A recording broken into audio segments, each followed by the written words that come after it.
दोस्तों आपका हमारे YouTube चैनल में स्वागत है। दोस्तों आज हम एक साइंस का महत्वपूर्ण टॉपिक लेकर आए हैं, पदार्थ की संरचना। और यकीन मानिए दोस्तों, इससे बेहतरीन वीडियो आपको YouTube पे कहीं नहीं मिलेगा। और ये साइंस के स्टूडेंट्स के लिए काफ़ी एक महत्वपूर्ण टॉपिक होने वाला है। आपको यहाँ पे रटना कुछ भी नहीं है, आपको एक एक चीज़ें बारीकी से समझना है। दोस्तों यकीन मानिए, अगर आपको लंबे समय तक या अपने एक जीवन के अंदर सफलता प्राप्त करनी है तो किसी भी चीज़ को आपको रटना नहीं है, उसको आपको समझना है। तो यहाँ पर देखिए दोस्तों, पदार्थ या द्रव्य, जिसका पदार्थ का दूसरा नाम होता है दोस्तों द्रव्य। और आपने किताबों के अंदर बहुत सारी परिभाषाएं देखी होगी, लेकिन आपको यहाँ पे केवल समझना है, आप केवल वीडियो को सुनते रहिए। दोस्तों कोई भी चीज़ है जिसको हम अपनी आंखों से देखते हैं, अपने आसपास में जो भी चीज़ें हैं, जो भी आप आंखों से देख सकते हो, वास्तव में दोस्तों वही पदार्थ होते हैं। सीधी और सिंपल परिभाषा आप दोस्तों यही समझिए। अपनी जो 5 ज्ञानेंद्रियाएं होती है, जीभ, नाक, आंख, कान और त्वचा, इसके माध्यम से कोई भी चीज़ को अगर आप देख सकते हो या महसूस कर सकते हो, वास्तव में दोस्तों वही पदार्थ है। आपके दिमाग में एक क्वेश्चन उठना चाहिए कि क्या हवा भी एक पदार्थ है? हाँ दोस्तों, हवा भी एक पदार्थ है, क्योंकि हवा को आप त्वचा के माध्यम से महसूस कर सकते हो। अब देखिए दोस्तों, यहाँ पे जो लिखी हुई परिभाषा है उसको भी आप समझ लीजिए कि पदार्थ प्रत्येक वस्तु जो स्थान घेरती है, जिसका द्रव्यमान होता है, वही द्रव्य या पदार्थ कहलाती है। अब जैसे दोस्तों आप देख रहे हो, ये एक पेन है, ये पेन एक पदार्थ है, क्योंकि दोस्तों ये इसने स्थान घेरा है। स्थान मतलब इसने कुछ ना कुछ इस पेपर पे जगह घेर ली है, इसका कुछ ना कुछ द्रव्यमान या भार है।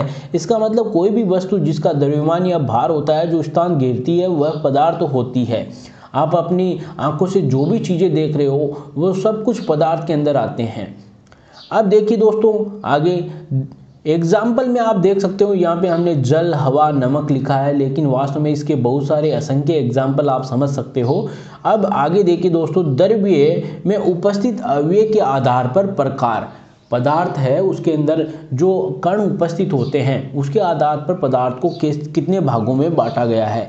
दोस्तों आपने नाम सुना होगा किसी चीज़ के बारे में कि ये शुद्ध देसी घी, शुद्ध मावा, या दूसरा होता है दोस्तों मिलावटी। ठीक है, तो यहाँ पे पदार्थ ये 2 भागों में हम बांट सकते हैं उसके अंदर कि एक तो कोई चीज़ शुद्ध हो सकती है या फिर वो मिलावटी हो सकती है।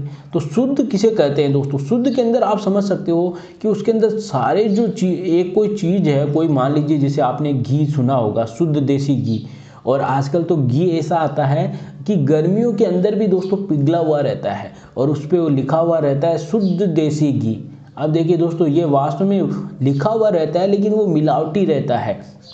शुद्ध का मतलब आप समझ सकते हो, सीधा एग्जाम्पल दोस्तों आप समझ सकते हो कि जो रेल की पटरियां होती है ना, पटरियों में देखिए दोस्तों, वास्तव में वो शुद्ध लोहा होता है।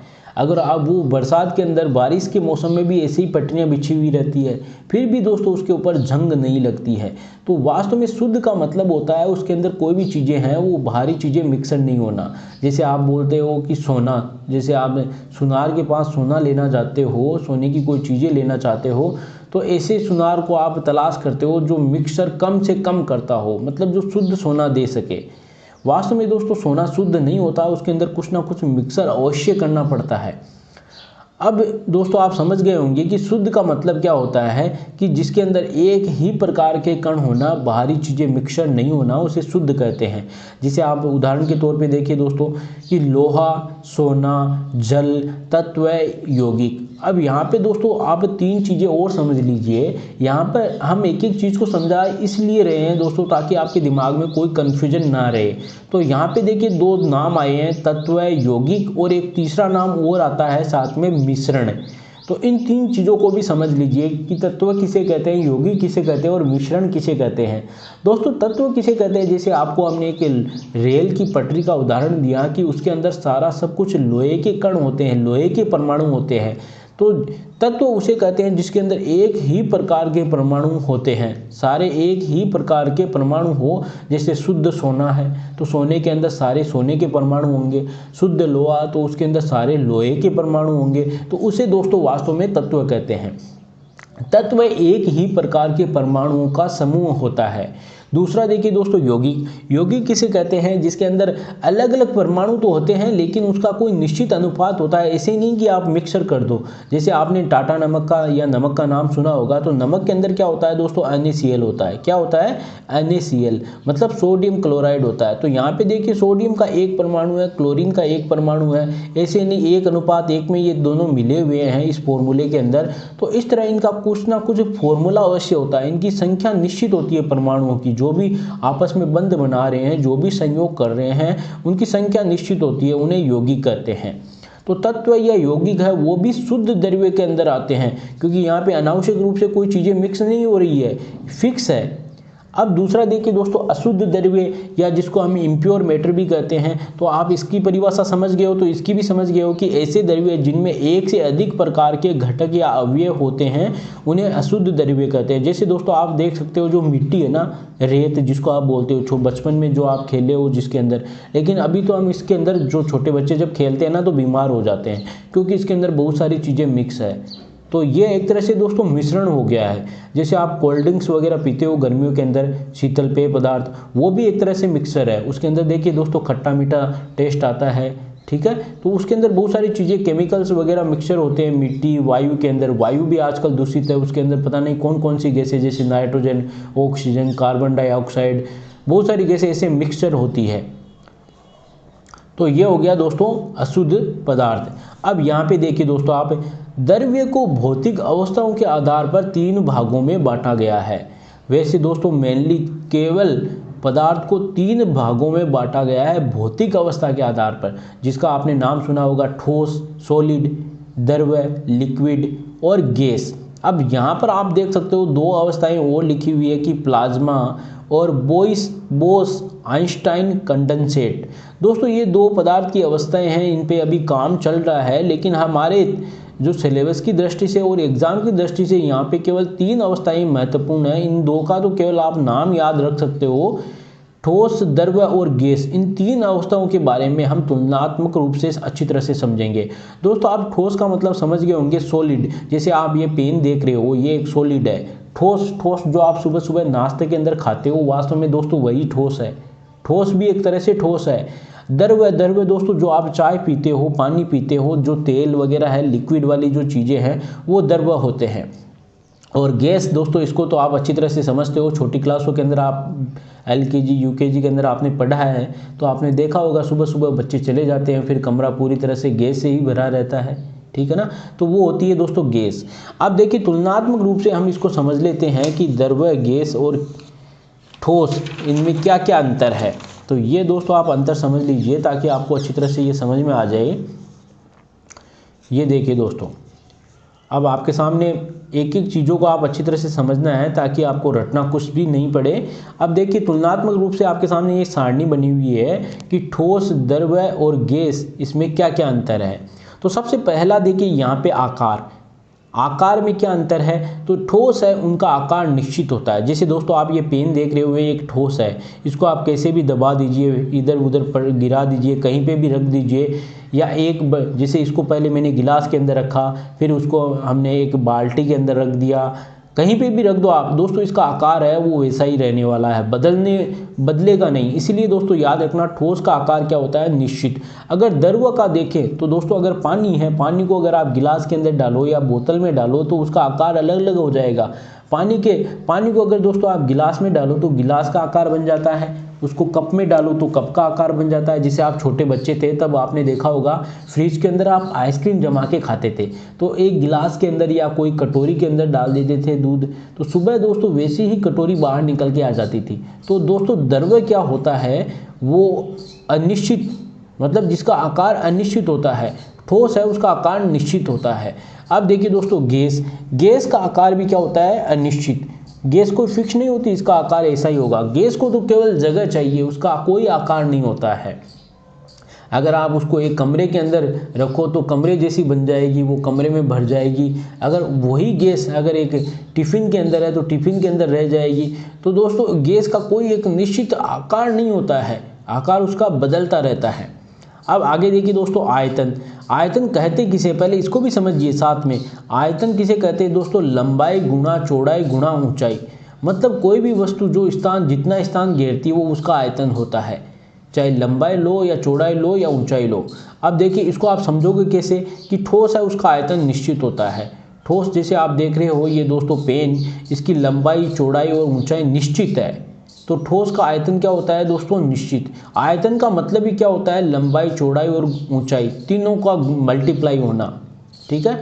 अब देखिए दोस्तों द्रव्य है, द्रव्य का आयतन भी निश्चित होता है। यहाँ पर सबसे कन्फ्यूजन वाली बात यही बनती है, बच्चे अक्सर कंफ्यूज कहाँ पे होते हैं उस पर हम यहाँ पे जोर दे रहे हैं दोस्तों कि द्रव्य का आयतन निश्चित होता है। वास्तव में दोस्तों द्रव्य का आयतन निश्चित होता है। अब आपके दिमाग में क्वेश्चन क्या चलते हैं बच्चों के कि अगर हम पानी को एक गिलास के अंदर डालें, फिर उसको हम बोतल के अंदर डालें या टिफिन में डालें तो उसका वो चेंज हो जाता है। तो चेंज दोस्तों वास्तव में उसका आकार होता है, आयतन नहीं होता है। अगर मान लीजिए दोस्तों इसको हम एग्जाम्पल से समझे तो मान लीजिए 2 गिलास लेते हैं हम, एक पतला गिलास है और एक दोस्तों ये मोटा वाला गिलास है, ठीक है। अब देखो इसमें अगर आप पानी डालोगे ना, दोनों में समान मात्रा में पानी डालना है, तो यहाँ पर पानी पहुँचेगा इतना ऊपर, और वही पानी आप इसमें डालोगे तो वो इतना ही रह जाएगा यहाँ तक। अब आप इनमें दोनों में से बताओ आयतन किसका ज़्यादा है। तो दोस्तों हम यहाँ पे कहेंगे कि आयतन बराबर है, क्योंकि दोनों के अंदर पानी की मात्रा बराबर है। यहाँ पे अगर पानी की लंबाई ऊपर चली गई है ना, तो यहाँ पे दोस्तों चौड़ाई बढ़ गई है। मतलब कुल मिलाकर लंबाई गुणा चौड़ाई और गुणा ऊंचाई, इन तीनों की दोनों के अंदर, दोनों गिलास के अंदर पानी का मान समान आने वाला है। इसीलिए दोस्तों जो द्रव्य है उसका आयतन निश्चित होता है। दोस्तों यहाँ पर आपको ये याद रखना है, ठीक है। यहाँ पे इसीलिए हमने आपको यहाँ पे इस पे जोर दिया है निश्चित के ऊपर। अब देखिए गैस है, गैस का क्या होता है दोस्तों, आयतन अनिश्चित होता है। गैस को अगर आप वही गैस को अगर आप बोतल के अंदर रखो तो बोतल जितना उसका लंबाई गुणा चौड़ाई गुणा ऊंचाई रहेगी। अगर उसी बोतल में से आप उस गैस को निकाल दो तो वो पूरे कमरे में फैल जाएगी। तो एक कमरे का जो आयतन होगा वही गैस का आयतन होगा। मतलब हर बार गैस का आयतन बदल सकता है। तो गैस का आयतन दोस्तों क्या होगा, अनिश्चित होगा। अब देखिए दोस्तों घनत्व, घनत्व क्या होता है, घनत्व का मतलब है दोस्तों द्रव्यमान बटा आयतन। घनत्व का मतलब क्या होता है, द्रव्यमान बटा आयतन। अब आयतन का मतलब क्या है दोस्तों, अभी आप समझ गए हो, आयतन का मतलब होता है लंबाई गुणा चौड़ाई गुणा ऊंचाई। इसको हम फिक्स कर लेते हैं। अब घनत्व को कैसे समझेंगे दोस्तों हम, कि आयतन को अगर हम फिक्स कर दें तो हमें द्रव्यमान देखना है। मान लीजिए एक गिलास है दोस्तों, आप समझिए 3 गिलास लेते हैं हम, 3 गिलास ले लिए और 3 गिलासों के अंदर दोस्तों हमने देखिए आयतन इसका फिक्स कर लिया है। आयतन इसका फिक्स कर लिया है, इसके अंदर जो भी हम ठोस द्रव और गैस मिलाएंगे उसका आयतन फिक्स है, ठीक है। उसका लंबाई गुणा चौड़ाई गुणा ऊंचाई फिक्स है। अब देखिए घनत्व किसका ज़्यादा होगा, घनत्व का मतलब क्या होता है कि एक फिक्स आयतन के अंदर कितने कण आ सकते हैं। जैसे आप ठोस है, ठोस के अंदर क्या होता है दोस्तों, कण पास पास में रहते हैं। ठोस के अंदर क्या होता है, कण पास पास में रहते हैं, चिपके हुए रहते हैं आपस में। तो इसमें क्या हुआ, देखो इतनी जगह के अंदर बहुत सारे कण आ गए, ठीक है। इतनी जगह के अंदर बहुत सारे कण आ गए, लेकिन द्रव होता है, द्रव के अंदर क्या होते हैं, कण थोड़ी थोड़ी दूर रहते हैं। तो अब देखो इतनी जगह के अंदर दोस्तों बहुत सारे कण नहीं आए हैं, इसकी तुलना में ठोस की तुलना में तो कम आए हैं ना। और गैस के अंदर तो कण दोस्तों बहुत दूर दूर रहते हैं, तो इतनी ही जगह के अंदर देखिए दोस्तों बहुत सारे कम कण आए हैं। तो यहाँ पे आप समझ सकते हो घनत्व किसका ज़्यादा हुआ, ठोस का। उससे कम घनत्व द्रव का और उससे कम घनत्व गैस का। घनत्व का मतलब है एक निश्चित आयतन के अंदर, एक इकाई आयतन के अंदर परमाणुओं की संख्या। ठोस के अंदर क्या होता है, जैसे आप छोटी क्लासों के अंदर देखा होगा दोस्तों, एलकेजी यूकेजी के अंदर एक छोटे से कमरे के अंदर बहुत सारे बच्चे भरे हुए रहते हैं, तो वही वास्तव में एक तरह से ठोस वाली अवस्था है, ठीक है। और उसके बाद में द्रव है और उसके बाद में गैस। तो ये आप ये घनत्व के बारे में आप समझ गए होंगे। तो आप समझ सकते हो दोस्तों ठोस का घनत्व क्या हो गया, अधिक। द्रव का ठोस से कम हो गया, लेकिन द्रव का गैस से अधिक होता है। ध्यान रखना, ठोस से तो कम लेकिन गैस से अधिक। और गैस का घनत्व क्या होता है दोस्तों, अत्यंत कम होता है। अब देखिए दोस्तों आगे आया है संपीड्यता। संपीड्यता का मतलब क्या होता है, किसी चीज़ को आप दबाते हो ना तो उसका आकार बदलता है, उसको संपीड्यता कहते हैं। दबाना किसी चीज़ को तो उसके कण है, उसके जो परमाणु हैं वो पास में आ जाते हैं, ठीक है दोस्तों, वो संपीड़ितता कहलाती है।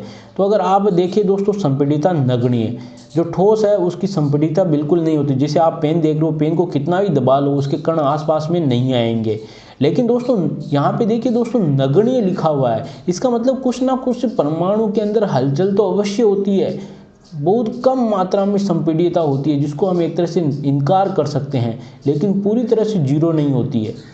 अब देखिए द्रव है, द्रव के अंदर संपीड़ितता पाई जाती है लेकिन कम मात्रा में।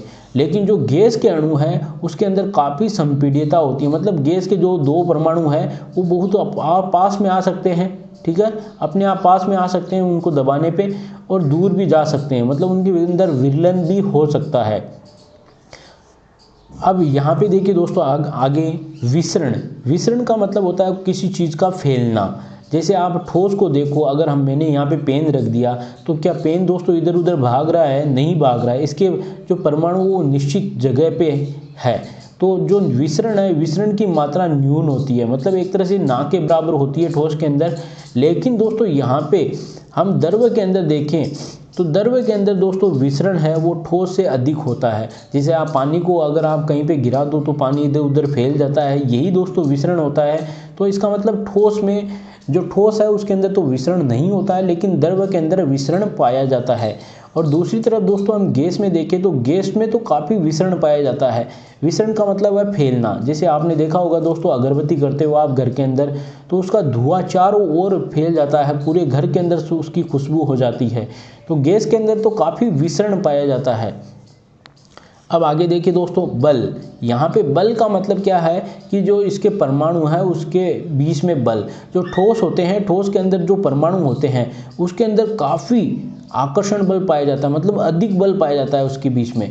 जैसे यहाँ पे आप ठोस देख रहे हो, ठोस के कण बहुत पास पास में हैं, क्योंकि इसके अंतराणुक बल है, परमाणु बल है वो काफ़ी अधिक मात्रा में होता है। इसके कारण ठोस के कण पास पास में रहते हैं, जबकि जो द्रव है उसके अंदर ठोस की तुलना में कम आकर्षण रहता है, मतलब दुर्बल आकर्षण। यहाँ पे आप देख सकते हो कि जो कण है यहाँ द्रव के अंदर परमाणु है जो दूर दूर है थोड़े, ठोस की तुलना में। ठोस में देखिए पास में चिपके हुए हैं, लेकिन द्रव के अंदर थोड़े दूर दूर है।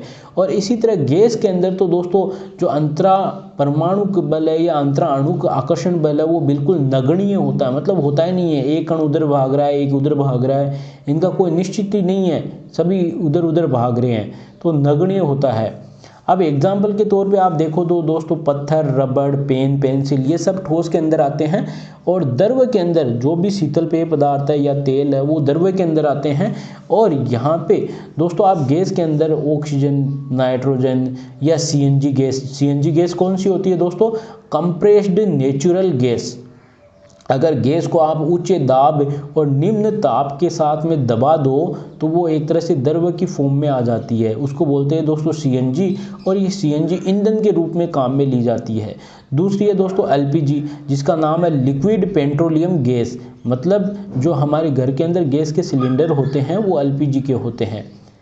तो इसको भी दोस्तों उच्च दाब और निम्न ताप के उसको लिक्विड में बदल दिया जाता है गैस को। तो ये दोस्तों था आपके सामने एक पदार्थ का महत्वपूर्ण टॉपिक। अगर दोस्तों ये वीडियो आपको पसंद आया है तो इसे लाइक कीजिए, अपने दोस्तों के बीच में शेयर करिए। धन्यवाद दोस्तों।